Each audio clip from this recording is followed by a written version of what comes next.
I believe I'm live. I cannot see my face on this video. We're going to get this out there. No idea if anybody joins. If anybody watches this later, why is this reversed? This is actually backwards. Hold up. This is really, really weird. Really, really weird. Why is this? Hold the phone, guys. What the heck? Transition.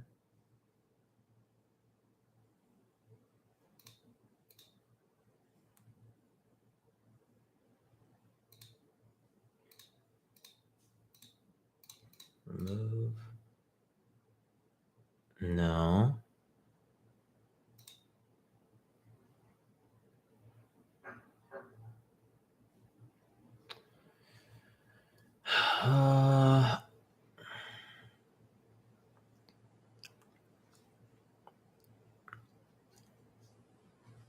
No idea why this is switched backwards.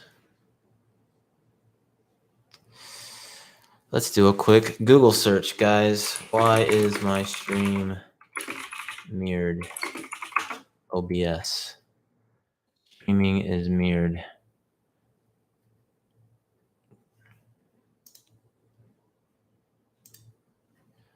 Right click on the video window.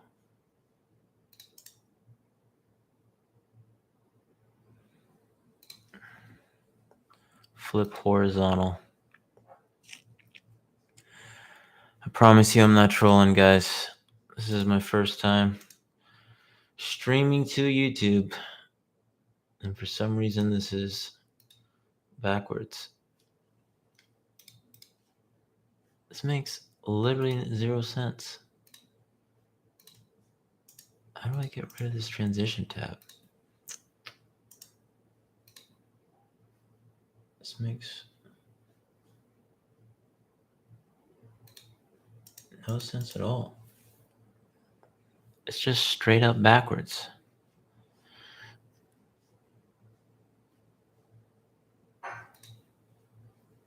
Scene transitions, none. Yes.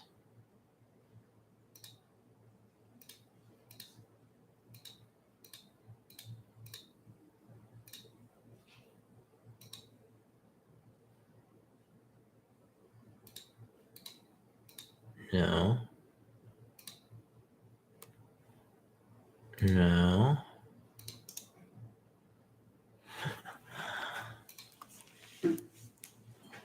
This is like the worst. Babe, come look at my stream right now. Come look at this. Look what I'm dealing with. It doesn't look backwards to me. It doesn't? No. Why is it backwards on my screen? Wait, let me see this. Why is it backwards here? I don't know. Doesn't make any sense. But it's not flipped for you. No. It's completely normal. All right. That is weird. I just wasted three minutes of my life. All right, guys. We're going to actually get into it.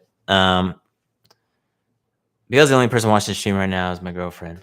This is mostly just going to be for anybody who wants to peruse this later. But we're going to talk about the trades that I went today. We're just going to go in chronological order. And my goal for this stream, and really all my videos, is to just show what my trading theory is,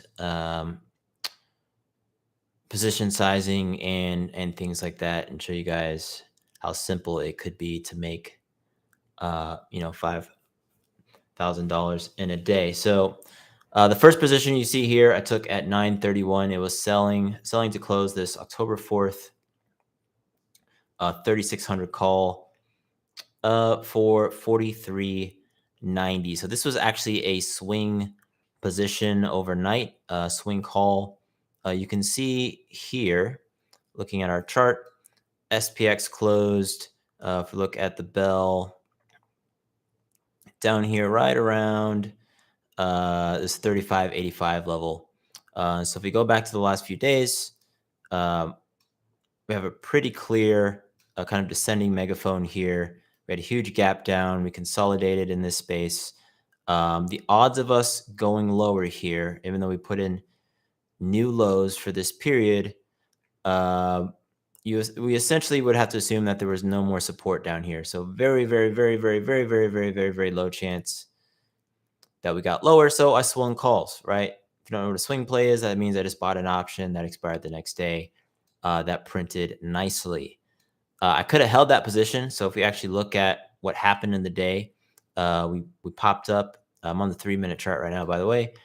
We gapped up overnight, so this was instantly green, like 50%, and then I could have held this to like 100%, 200%. I know a few people made a couple 100% today on that overnight play, but overall, I'll take the money. That was like $1,500. So after that trade, my first position really on the day, you can see here for October 3rd, all of the day trades here. Open to October 22nd, 36.20 calls at 9:42 a.m. So let's look at 9:42, right around here. So on this candle, I took some calls. So why did I take calls? Strong green, book map showed liquidity all above. So that means that within, I can actually show you guys book map here right now. So this tool is really, really useful. Bookmap shows you market orders. So market orders are not a promise. It doesn't necessarily mean that the price is going to go that way, but it'll give you an idea of where liquidity is and where people want to transact. And so these levels, these deep red and yellow levels, essentially act as magnets. We can see it's pretty spread out right now for the overnight session on ES futures. This is bookmap for ES. Not going to go too much into that right now, but the point is that all of the liquidity, all of the color was above our current price, right? So if we go back to P&L here, took that call at 36.20. I opened that position at 9:42 a.m. and I closed it later for $19.20. At was it 9:56. So let's go to 9:56, which is a little bit later. So right around here. So it looks like I only went from this candle, probably the bottom of this candle, down into here, sold it. You can see I sold way too early. We immediately had this huge pop in the screen. The reason I sold is because this was within the first hour of the open, and I was trying to figure out which way we were going. I was actually not as confident as I should have been on the upside here. So I got shaken out technically in this position. So you can see here up here, I was very, very green. And then as he trailed down into these candles, I started to lose my profits and I got shooken out. So if I would have held, could have, the premiums went up to $20, $30. This could have been a really, really good play. But, going from 16 to 19, what is that? Three out of 16, 3 out of 15. What is 3 times 5? I don't know. It was a good percentage. I'm not gonna do that math off the top of my head. Good play. So that's that play. You can see here these levels. These are support and resistance levels. This is a chart where I basically plot my own support and resistance levels. These are across very many time frames. This isn't the one that I trade off of. This is kind of like my starting point. I spend a lot of time kind of here, then replicating these levels over day to day. But you can see that the price kind of bounced through and respected at least this top level. We worked through the bottom, and then we popped up and respected some more of these levels. So what was the next trade that I did? I closed some long-term puts, 2,400. That's way down there. Not going to really talk about that. But basically, since we popped up overnight, this was a kind of a hedge for the downside. Premiums on this were super low. I lost like $200 on this. Not a big deal. The rest of these, I opened 1, 2, 3, 4, 36, 45 calls at 11:70. Opened this position at 10:02 in the morning. So let's go over to 10:02 in the morning. 10:02 in the morning. So basically, after I got wicked out there, wanted to play the game again, got back in. We can see here that's on this rise here. So really good timing on this play. Got in at 11:70. I remember this. I actually could have got in around 10. I love buying options at $10 because it makes the mental math so simple. If I go from 10 to 14, that's 40%. 10 to 16, 60%, right? Well, I got on 11:70. Whatever, it doesn't really matter. And you can see here, I sold these just 3 minutes later for 1540, right? So 1170, 1540. So at 10:05, it's right around here. So within this candle. So basically, we popped through a few levels here, and I basically was like, "F it, I'm taking profits." So got out of that. Very, very nice profits there. Next position, I took a 3650 call at 10:08. So we're still around this level over here. We started to chop, got this consolidation. I took a 3650 front running that call. So that means I basically got in, assuming we're gonna have more upside, and just wanted to get in early. And then I also bought 1, 2, 3, 4, 3655 calls for 11:30. So let's actually look where 3655 is. So 3655 is here, right? This is 3655. I opened this position at 10:17, which is here, right? So it looks like I got in right around 36.45. So about 10 points out. Makes sense. I usually buy options about 10 points out. Sometimes I go further out the money, but bought these for $11.30. And it looks like I closed my 36.55s. I sold 3 for $15, and I sold my last one for $15.50. So another good 20 to 30 percenter. And I sold these at 10.25. So didn't hold those too long. 10.25. Looks like I got that candle. I saw we busted through here, and I took profits. Makes sense, right? So I saw those profits there. It looks like I could have held. You see here, we consolidated. After this big green here, guys, like, you're not going to have another massive green immediately later, right? We will have days where you just have really strong momentum, but after, if we look again, the major trend here, these are just buyers coming in and defending these lows. So yeah, bought this. I could have held for more profit, but I do not feel bad at all for not playing this chop.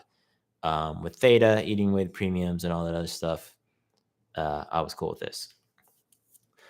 3650 call. I sold this for $20.20. I remember this 3650 I bought for $14.20. This one in particular, I was gonna hold all day. I bought this one. I was like, I'm gonna let this hold all day. Well, I didn't. Sold it for 2020.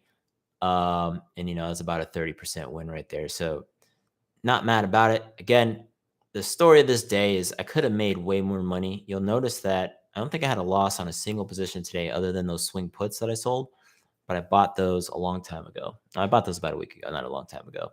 Lost $200 on those. That was just kind of a long-term hedge / lotto on the downside.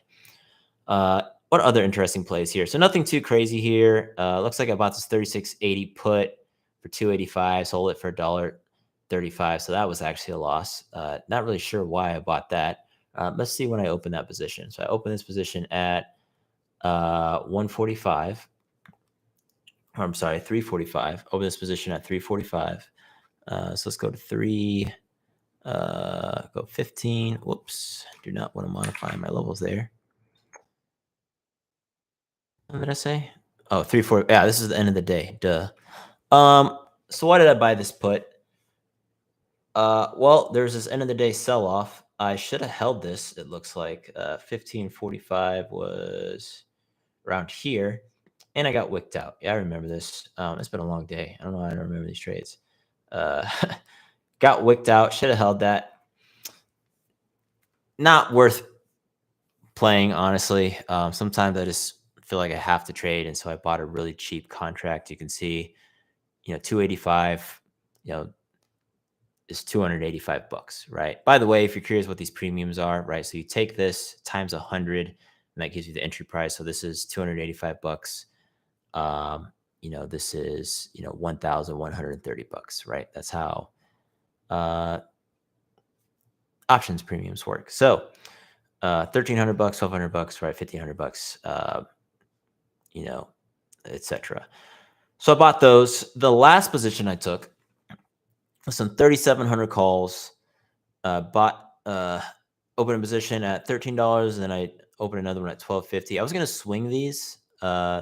You see, I bought these right before the bell. So this was at 357, just right around in here, or it's actually around in here. So really good entry here. Then SPX actually rallied after 4 o'clock, the closing bell. SPX actually keeps trading until 4:15. There's a little buy up in here, and so I sold them. I immediately made money. You can see here just a few minutes later at 4:05, sold both of these for 15.80. 3,700 is actually way up here. So you can see 3,700 is right above today's highs. So a good day overall. Made 5,400 bucks. Right around my long-term daily goal. My long-term daily goal is $5,000 a day.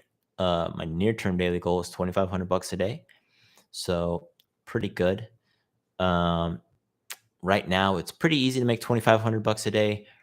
It's doable to do like $3,000 a day. $5,000 a day is actually really hard without me playing larger positions. I don't really want to play larger positions yet. It's easier when you do swing plays though. So if I swing a play overnight, that play hits in the morning, I start with $1,500, $200,000 in the bank. Then I only got to make another $3,000 on the day. So that's a pretty good strategy to kind of hit your daily goal. Is think about if you can do a swing play. You can't do that every day. You shouldn't try to trade every day. That's another thing too. So I want to do that on average. If tomorrow's a choppy day, right? And let's look at an example of a choppy day that I might not want to trade.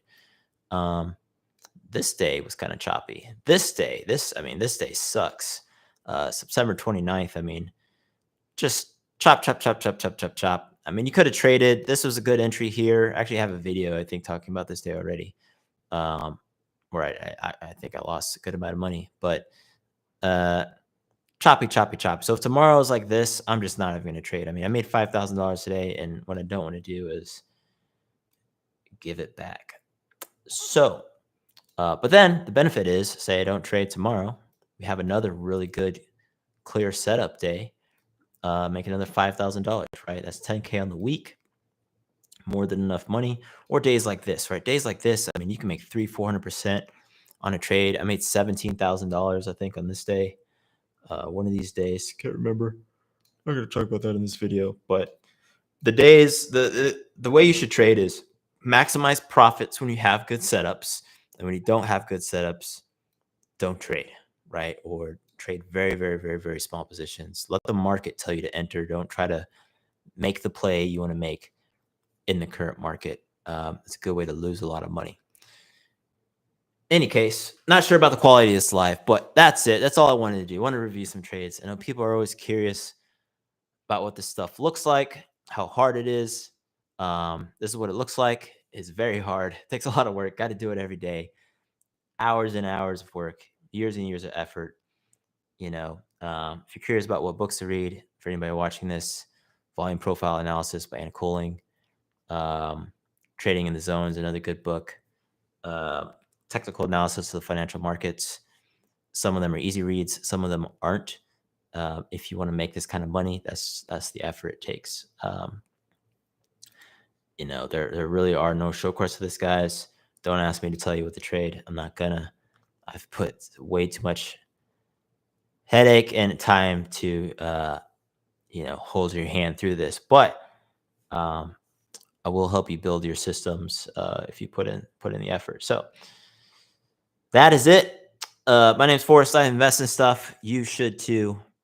And I will see you guys somewhere on the internet. Peace.